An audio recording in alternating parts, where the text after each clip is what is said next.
My dad is a basketball coach, and so every year we went to a big basketball tournament in Las Vegas. And I remember my brother was obsessed because he was like, oh my gosh, LeBron James is going to be here. But at that time, he wasn't pro yet. He was still in high school. And so was my brother. And so he was like, he is going to be here. And we're gonna he showed me the magazine cover. He's like, this is the best basketball player like in high school ever. He's gonna go pro. He's amazing. His name's LeBron James. And so I was like looking out, I was like, oh, this is so cool, you know? And we kind of did that every year. Like we always looked for like up and comers. Like I think my mom and dad met Kobe Bryant like when he was in high school, like way back in the day. So it was like really cool. And we were leaving and I saw him and I was like, oh, that's him. That's literally him. And I was 12, right? I was like 12 years old, 11, 12. And so I had no manners and he was on the phone. So I was like, this is my shot, which it wasn't my shot. Wait until he's off the phone. But I didn't have that capacity as a little kid. And I went up to him and I mean, he's 17 years old, but he literally is as tall as he is now. So I'm like, excuse me, can I have a photo? And he was so nice. That's really sweet. I, as a 12-year-old, would not have opened my mouth. I'm impressed by you because I've been too terrified. But again, my brain, I was just like, oh yeah, like everybody wants to talk to me. Like as a little kid, I was like, oh my gosh, like I'm adorable. I'm an adorable little 12-year-old and everybody wants to talk to me. It's fine. I love that. I feel like you and Matt are similar. Like you would always go up to people and I would just be like, no, I don't want to bother them. I'm afraid. I think that's a theater kid thing because I think I was also born to be a theater kid. Truly. Really? Like, did you do any theater or no? I wish, but I just did sports all the time. But I was always like, I took like the theater classes in high school, but I could never do the play because it was the same time as basketball. And I wanted to so bad, but I would always do like, I was obsessed. I wanted to be like a Broadway star. I'm obsessed with Broadway. Like we go to a show in San Diego once a month. Like, wow. Love it. Obsessed with it. Hobby. Love it.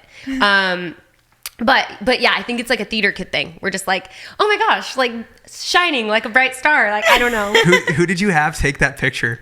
My mom took it. Yeah. Okay. And actually it's funny because my sister is on the other side of him and I cut her out and she's so bitter. She's like, how dare you? I'm like, well, you weren't in the second photo. You needed it. So anyways, I went up to him. I was like, can I take a photo? And he literally said, like on his flip phone, because back in the day, on his little flip phone, not even a razor phone, those weren't even invented yet.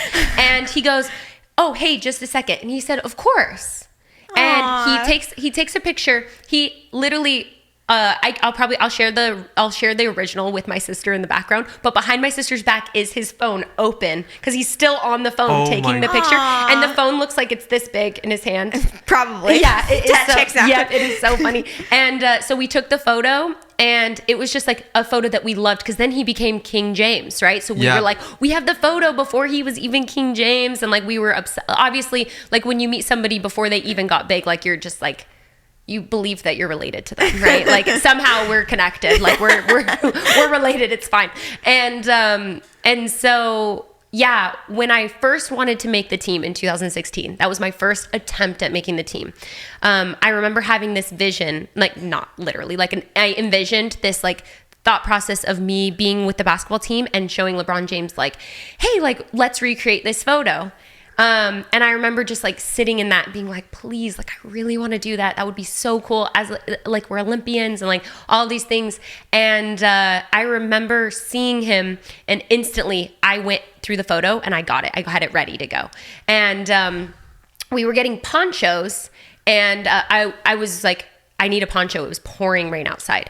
So as I got the poncho, I put on my poncho and all of a sudden I look and I was actually getting ready to take a video to be like, poncho's on, rain is here, you know? And all of a sudden he was right behind me. And I was like, oh my gosh, this is my perfect opportunity. So I pulled up my photo. I said, hey, can we take a picture? He said, of course. He said, of course. And I was like, ah! And we took the photo. And then I was like, can I show you something? And I brought up the photo and I showed it to him.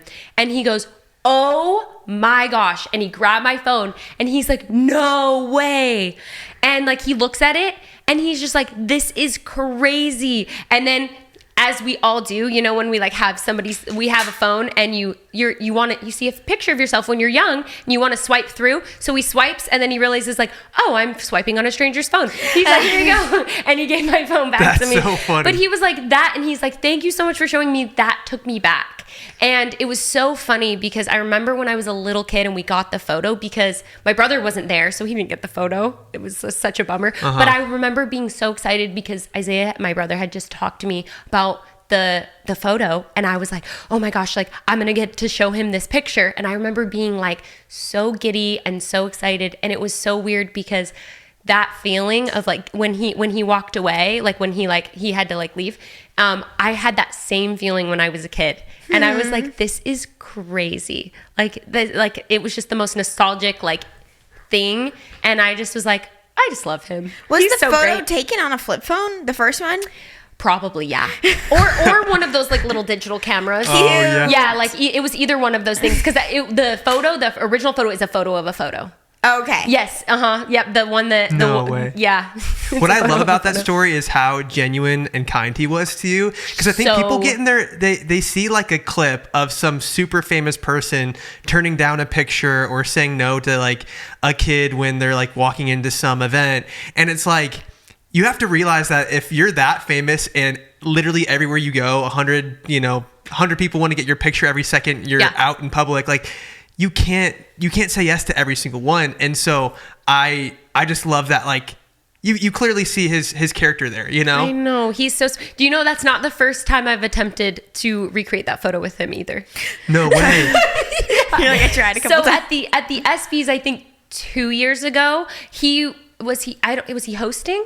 Yeah, he was hosting the ESPYs, and so he had like an after party that he was there, but his whole family was there, right? And I went up to him, but he's like on top of a thing, and I wanted to show him the photo, but he had like a security guard that was like this, and like wouldn't let me like up there, and I was like trying, and he waved at me and like gave me like a little bow, which was still so sweet, and it was like loud, and then I was like, aw, dang, and then CJ was just like, well, that was really brave of you, to be fair. Like, and he was still so nice, because that's one of those things that like everybody wants his time and attention, and his whole family's there, and but he still like acknowledged me and was like, and he waved and like all of that. But I couldn't get the photo. But this one was so much better. It was so much better.